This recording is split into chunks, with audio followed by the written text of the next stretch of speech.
कधीच नाही चुकणार तुमचे फेवरेट टीव्ही शोज झी5 सोबत, तेही एकदम फ्री।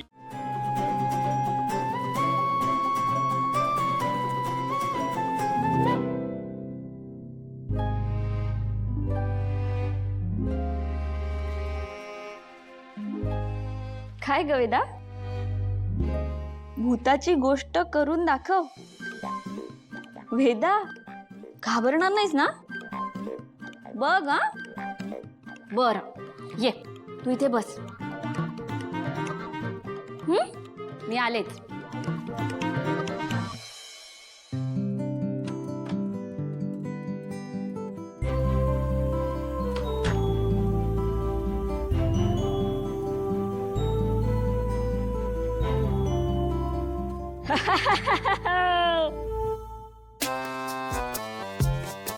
कोण आहेस तू?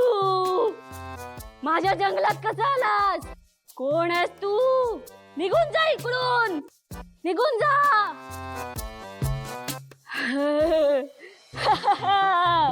जातोस की नाही हे बघ, नाहीतर मी तुला हवेत उडवेन, गोल गोल गोल गोल फिरवेन आणि मग झाडावरती लटकवून टाकेन।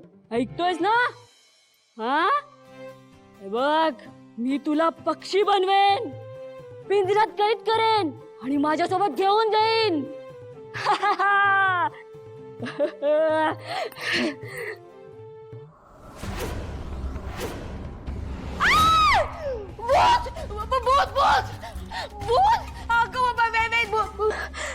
आत्या, आत्या, मीरा आहे। मीरा, काय काय तुझं? अक्कल घाण टाकलेस का? घाबरले केवढी मी। अहो काय झालं काय?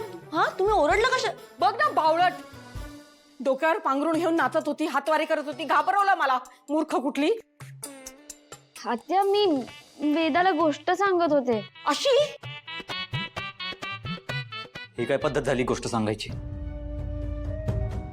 नीट बेडवर बसून सुद्धा सांगता येते ना गोष्ट? मी गोष्ट करून दाखवत होते तिला। काही गरज नाही।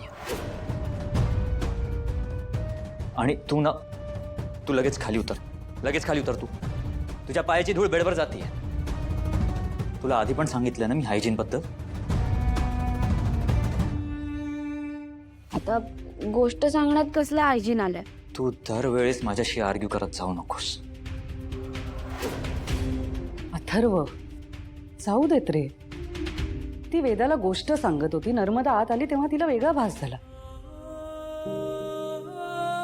आई, मुद्दा तो नाहीये। वेदा सेन्सिटिव्ह आहे, तिला पटकन इन्फेक्शन होऊ शकतं। म्हणून वेदाच्या बाबतीत ना तुला हायजीन मेंटेन करावी लागेल। आणि मी परत तुला